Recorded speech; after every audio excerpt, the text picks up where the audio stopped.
it wasn't simply the service, but it was the full program that was powerful for them, the full experience, I should say.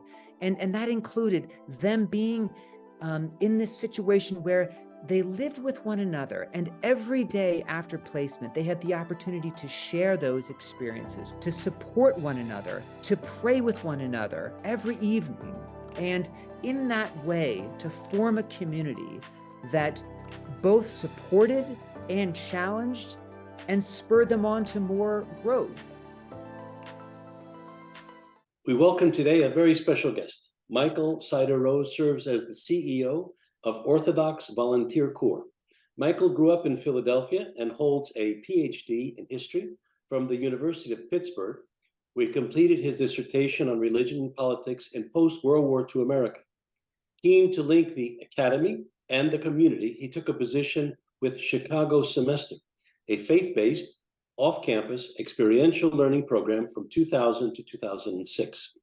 He decided to create a similar venture in Pittsburgh as part of the Pittsburgh Project and served as the director of Pittsburgh Semester from 2007 to 2008.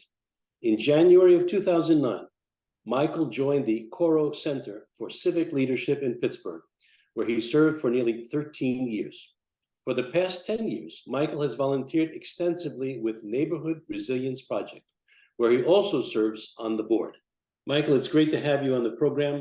I know that there are people who are interested in this topic. They may or may not have seen our previous interview with you. So please tell us a little bit about, I guess, a brief overview, if you will, of OVC. Sure. Orthodox Volunteer Corps is an agency of the Assembly of Bishops. It is a ministry for Orthodox young adults. And what we do is we provide Orthodox young adults with an opportunity for a year-long service with their most vulnerable neighbors. And we couple that service experience with three things. One, weekly study in orthodoxy, understanding orthodoxy and service, and getting a grounding in community-based leadership development so they can serve effectively.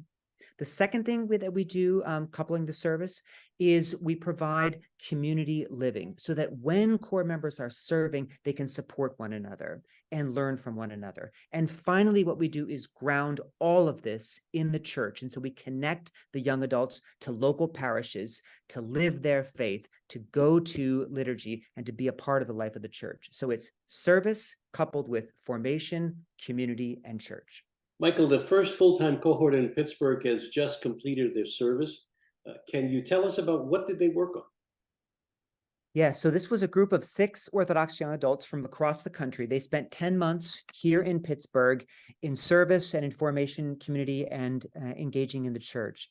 And one way to capture the year is to tell just one quick story. We had a Corps member who was working at a homeless drop-in shelter.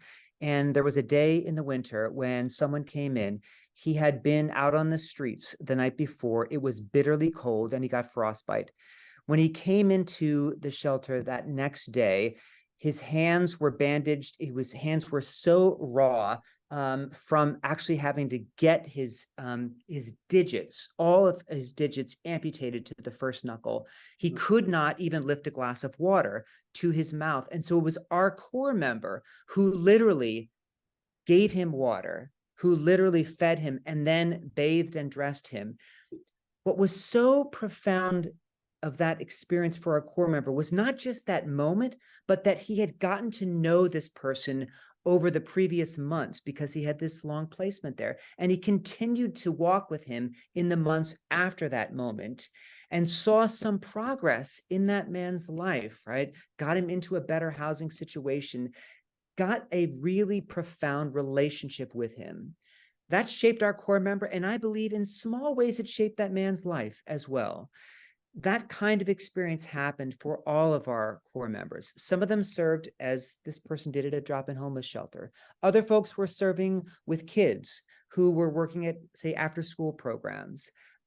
We had someone who served at a medical clinic, right, and was helping patients who don't have insurance and was walking them through sometimes the labyrinth that is the medical system, right, just doing that day in and day out work to make sure that they were able to get medical treatment.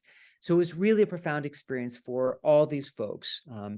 The one other thing I'll say about their experience is that it wasn't simply the service, but it was the full program that was powerful for them, the full experience, I should say.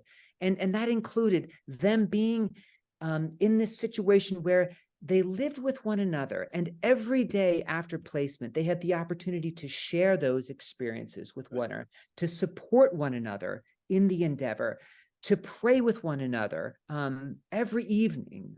And in that way, to form a community that both supported and challenged and spurred them on to more growth. And so that their community then ended up being like a house of hospitality for folks.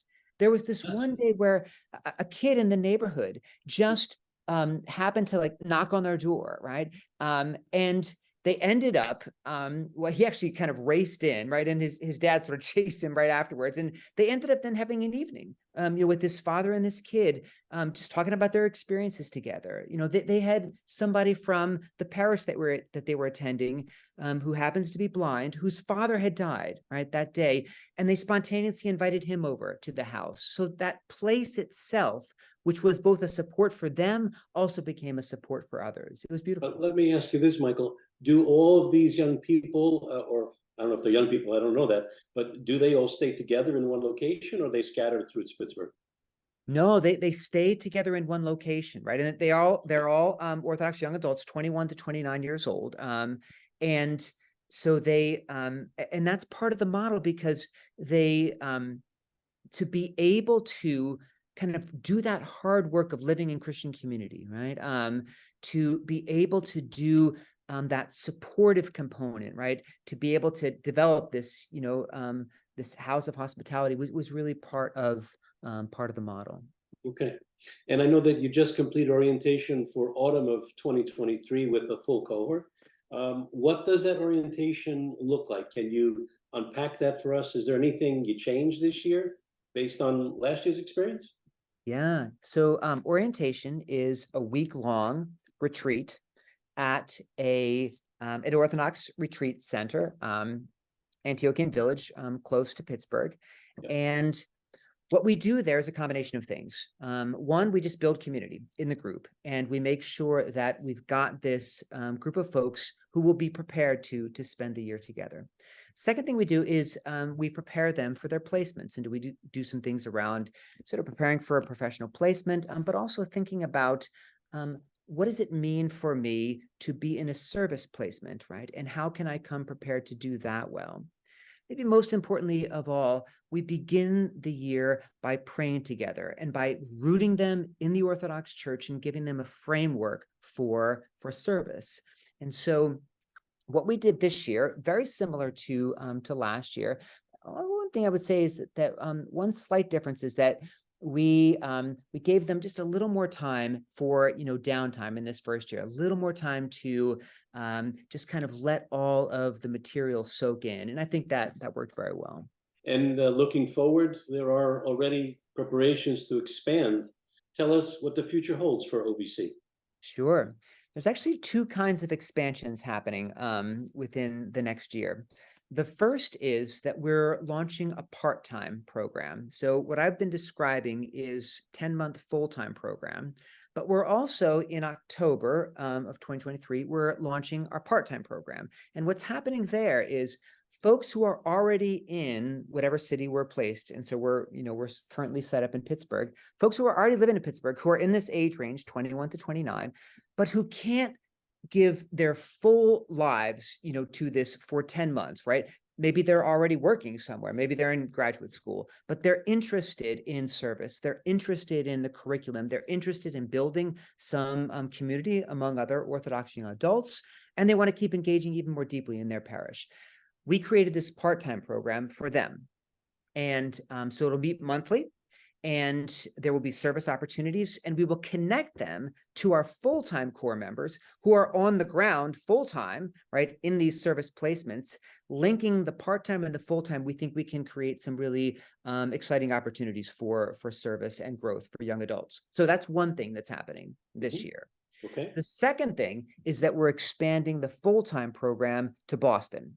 And Excellent. so God willing, in the fall of 2024, we will have a full-time cohort in Pittsburgh. We will have a part-time cohort in Pittsburgh, and we will have launched a full-time program in Boston. And we're excited about that. That's tremendous. Who can participate? I'm sure people are listening to this and they're wondering, can I get involved? So tell us about the application process, if you will. Absolutely. So in October of every fall, we open up our application process for the following year for the full-time program. It is open to anyone who is 21 to 29 years old, right? We have worked hard to get the word out to our Orthodox community to tell folks this is present. We have our application and all kinds of information about the program on our website. So that's a place to connect.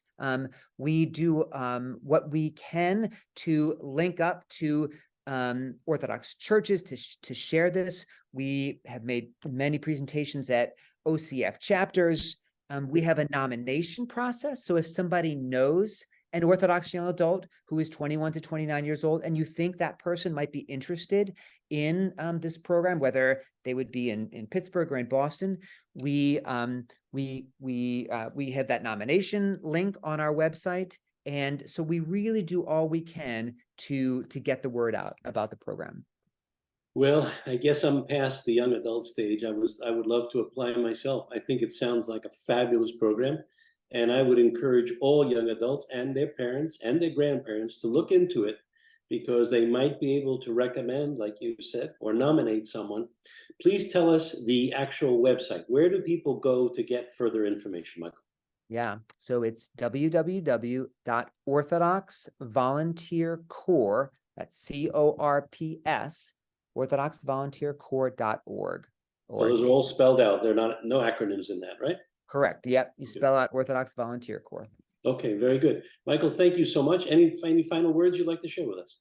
Just grateful for the chance to share about OVC. Very good. God bless you and your work. Thank you. Thank you so much, Father.